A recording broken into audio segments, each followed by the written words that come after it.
رابعه بلخی، رابعه بنت کعب قزداری، اولین شاعر بانو در تاریخ ادبیات فارسی که یکی از مشهورترین شعراش همونه که میگه عشق او باز اندر آوردم به بند، کوشش بسیار نامد سودمند. یعنی هرچی تلاش کردم فایده ای نداشت.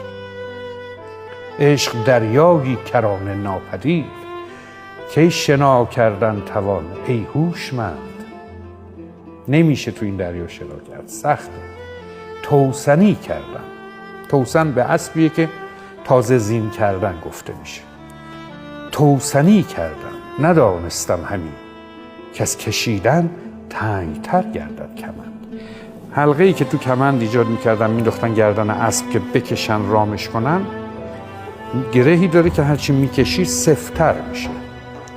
اسب هی سر میکشه، هی میخواد خودش رو رها کنه و هر بار که میکشه این کمند محکمتر میشه. ماجرای عشقه، هرچه تلاش میکنی نشه بدتر گرفتار میشه. به دست خود آدم نیست که